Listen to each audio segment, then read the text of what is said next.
Olha, há várias formas de se ver a vida.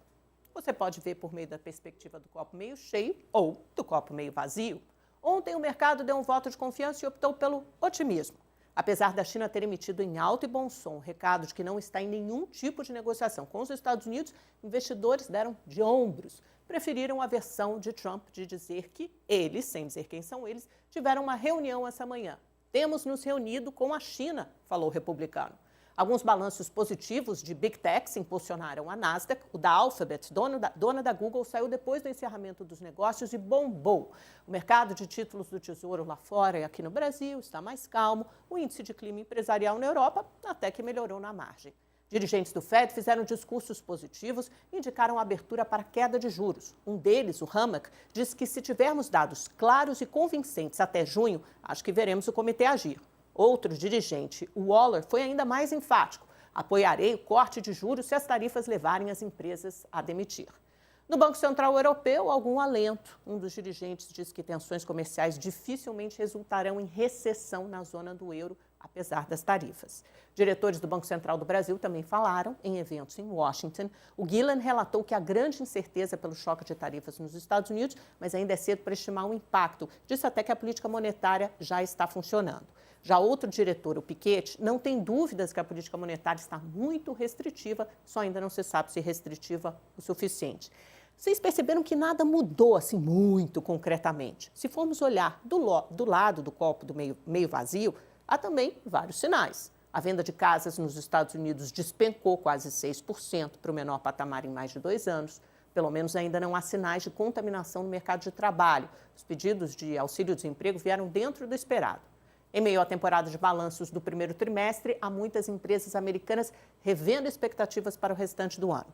Da Procter & Gamble, passando pela Pepsi e American Airlines, todas relatam dificuldades. E assim, seguimos tateando no escuro. Vamos ver como estamos nesta manhã de negociações já fechadas na Ásia. Quero começar pelas bolsas asiáticas, fecharam no azul, pelo menos a de Tóquio, que subiu quase 2%, animadíssima, e a de Hong Kong, 0,32%. A da China, assim como ontem, ficou nesse movimento lateral, leve queda de 0,07%. Vamos passar para a Europa com os negócios a pleno vapor. Paris sobe 0,75%, Londres 0,10%, Frankfurt 0,87%.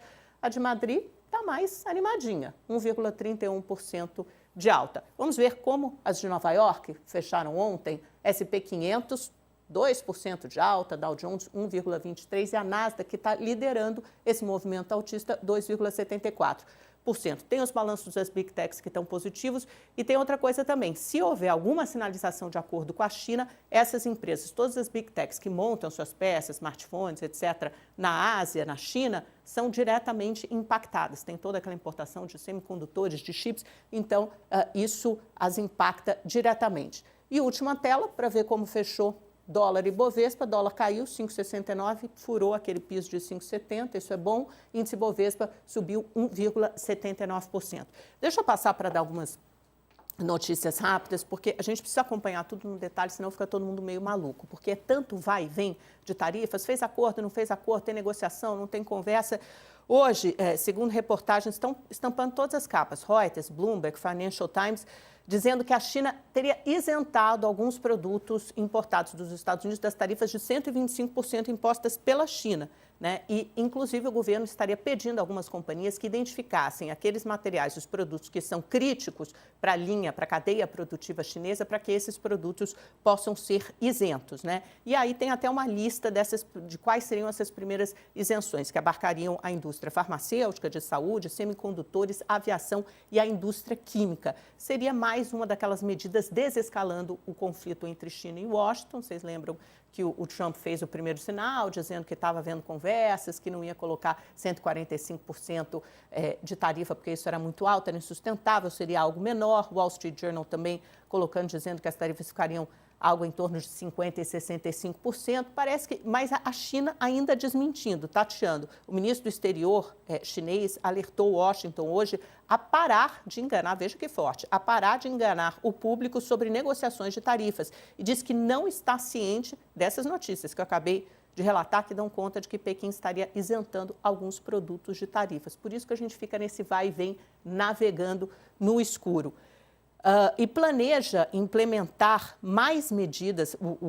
A China também anunciou que planeja implementar mais medidas para apoiar o crescimento em meio aos desafios das tarifas americanas. O governo vai coordenar essa nova política de estímulos seguindo a agência estatal de notícias Xinhua. E também diz que vai contrabalançar medidas econômicas de fora com crescimento e desenvolvimento interno. Como é que o governo chinês pode fazer isso? Ele pode cortar a taxa de juros, né, política monetária, e ele pode adotar essas políticas fiscais também de estímulos para o crescimento. Todas essas notícias dadas pela agência de notícias Xinhua, confirmando o Politburo, que é aquele órgão responsável, órgão do Partido Comunista Chinês responsável por desenhar, por estabelecer as políticas públicas, né? E diz que vai apoiar também as empresas exportadoras em dificuldades.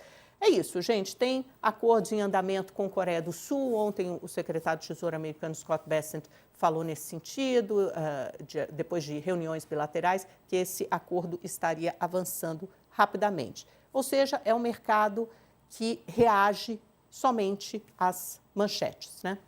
Para quem nos acompanha, a gente tem, eu já ia chamar outra coisa, gente, mas a gente tem os balanços das empresas, isso é muito importante. Antes de eu mudar de assunto, eu quero passar para vocês, porque eu falei na abertura que teve a divulgação desses balanços depois do fechamento das negociações. É claro que o mercado continua a reagir naquele pós-mercado, as ações do Google subiram muito. Vale do Silício é uma maravilha, olha ali.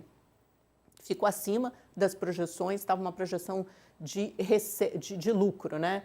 Ficou 46% acima o lucro do Google, 34 bilhões de dólares, 46% acima do mesmo trimestre do ano anterior, de 2024. A projeção do lucro por ação estava em $2,01, veio a $2,81, ou seja, extrapolando a estimativa dos analistas. Projeção de receita também superou as estimativas, crescimento de 12%, tudo maravilhoso, as ações bombando. Tem mais uma tela que a gente separou do Google, porque são várias vertentes, são vários braços. YouTube, toda aquela parte de buscas, de anúncios digitais, subiu bastante, 10%. E o Google Cloud, e aqui estão aquelas iniciativas de IA. O Google vem gastando muito dinheiro em inteligência artificial e precisa justificar isso para os investidores. Justificou. O Google Cloud e essas iniciativas de IA tiveram um crescimento aí de 28%. Portanto, os investidores estão contentes. E aqui no Brasil teve o resultado da Vale, que também saiu depois da Bolsa fechada.